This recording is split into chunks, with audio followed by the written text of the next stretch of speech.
안녕하세요. 엄마표 영어 파이널 에디션입니다. 이번 동영상에서는 쓰기 지도의 구체적인 전략에 관해 말씀드릴 건데요. 쓰기 지도의 구체적인 전략에 앞서 미국 아이들의 현실을 약간만 말씀드릴게요. 그레임 등은 미국 학생들의 쓰기 능력에 관한 연구들을 검토한 결과 미국 학생들의 약 25%만이 자기 학년에서 요구되는 쓰기 능력을 갖추고 있다고 합니다. 모국어인 영어로 잘 듣고 읽고 말하니까 잘 쓸 것 같은데 그렇지 않다는 거죠. 하물며 한국 아이가 영어를 잘 듣고 읽고 말하면 잘 쓴다고 예단할 수 있을까요?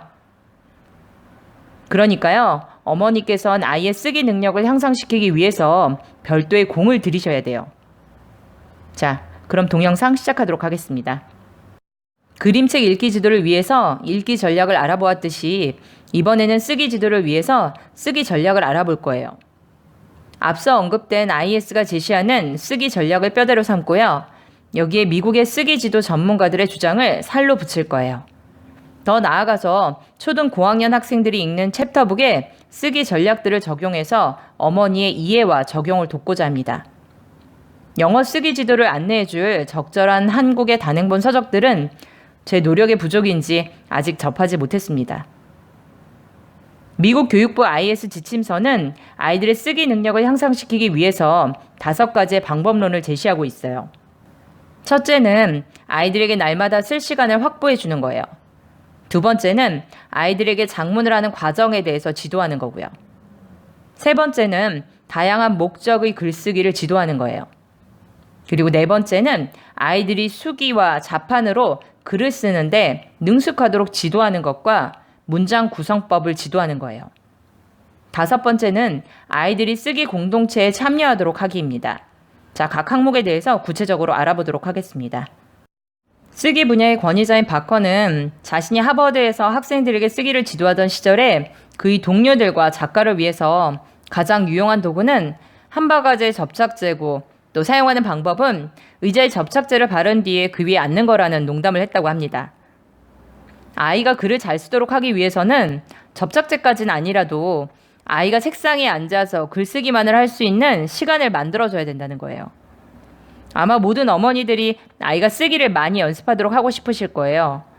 그렇지만 현실적으로 아이들이 초등학교 고학년으로 갈수록 일정 시간을 빼내서 쓰기를 지도하기가 어려워져요. 학교 마치고 학원 뺑뺑이 돌고 온 아이와 저녁 식사하고 씻고 나면 8시 어림일 거고요.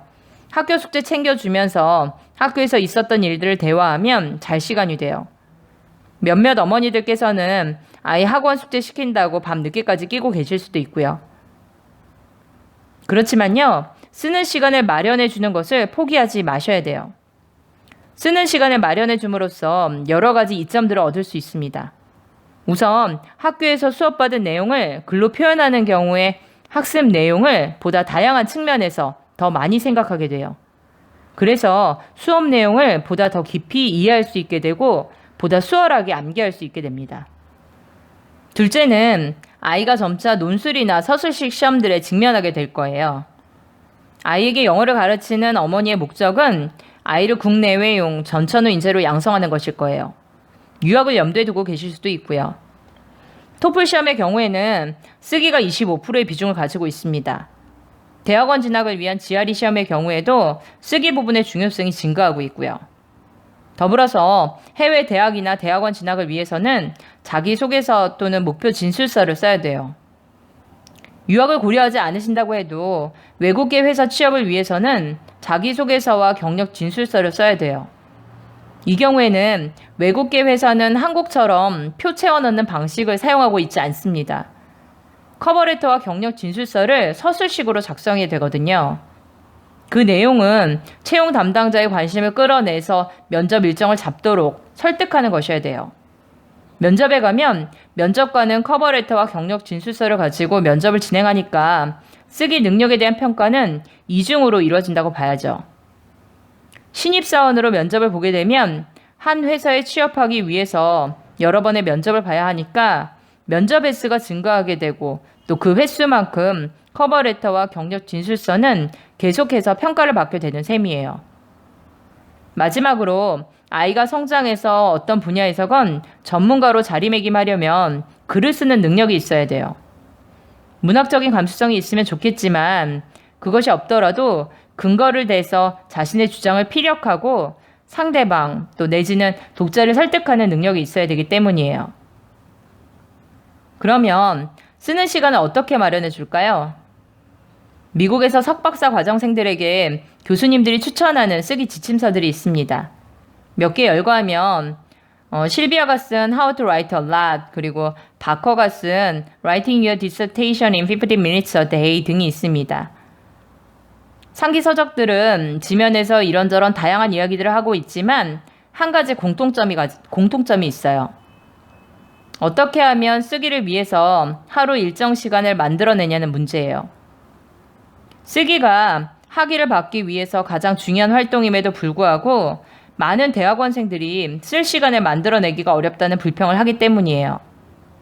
그래서 저자들은 쓰기 시간을 만들어내는 여러 가지 방법들을 제시하고 있어요. 공통적으로 제시되고 있는 방법 중에 하나는 루틴화예요. 쓰기를 습관화 내지는 생활화한다는 거죠. 습관화라는 것이 말은 쉽지만 실천하기가 쉽지 않거든요. 싱글은 일과표상의 불필요한 활동들을 제거하고 쓰기 활동이 그 자리를 메우도록 하라고 합니다. 주말에 한꺼번에 하겠다는 생각은 버리라고도 하고요. 생각 같아서는 한꺼번에 될 것 같지만 집중력이 떨어져서 그렇게 되기는 어렵답니다. 논문을 쓸 때나 이런저런 글을 쓸 때 하루 중 큰 시간의 블록을 설정해도 그 시간 내내 쓰기에 집중하기는 어렵습니다. 장시간 쓰다 보면 허리가 아프기도 하고 몸이 쑤시기도 하거든요. 눈이 침침해지기도 하고요. 쓰다가 보면 쓰기를 중지하고 생각하는 시간을 가질 필요가 생기기도 합니다. 뭔가를 다시 읽어야 하기도 하고요. 그 생각은 이런저런 잡일을 하면서도 할 수 있는 경우가 많아요. 뭔가 읽는 것은 이동 간의 대중교통 편에서 또는 약속 시간에 일찍 도착했을 때 하면 되거든요. 시간 블록은 잡아놓고도 정작 쓰기를 못하게 되는 거예요. 적정한 시간 블록이 필요한 거지 토요일이나 일요일에 6시간씩 잡아놓는 방식은 좋지 않다는 거죠. 글쓰기를 습관화하는 것과 관련해서 제 의견을 말씀드리면 추후에 설명드릴 쓰기의 각 과정들을 여러 날에 걸쳐 나누어 하는 거예요. 하나의 독후감을 작성할 때 한 번에 글 전부를 완성하려 하기보다는 월요일에는 아이디어를 생각해내고요. 이것들을 정리하는 거예요. 화요일에는 각 아이디어를 구체화하고 또 필요한 논거를 만들어요. 수요일에는 각 아이디어들을 전체적으로 통합하는 활동을 하고요. 목요일에는 초고를 작성합니다. 금요일에는 초고에 대해서 어머니와 상의를 하는 거죠. 그리고 토요일에는 초고를 교정하도록 하고 또 일요일에는 편집과 출판하기를 하는 거예요. 그렇게 하면 한 번에 글쓰기에 들여야 하는 시간을 2시간이나 3시간씩 들여야 할 필요가 없어요. 빨리 끝나면 30분만 해도 끝날 수 있고 또 많이 드는 날도 1시간 안팎이 되지 않을까 싶습니다. 초고를 쓰기 전에 생각하는 시간이 너무 많다는 생각을 하실 수도 있는데요. 권위자의 말을 빌릴게요. 머리는 글을 쓰는 전체 시간의 85%가 초고 쓰기 전 활동에 사용된다고 합니다. 충분히 생각하고 대화한 뒤에 초고를 쓰도록 하시면 아이가 비교적 쉽게 초고를 써내려갑니다.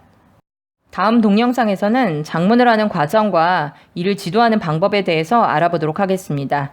도움이 되셨다면 좋아요, 구독 감사합니다.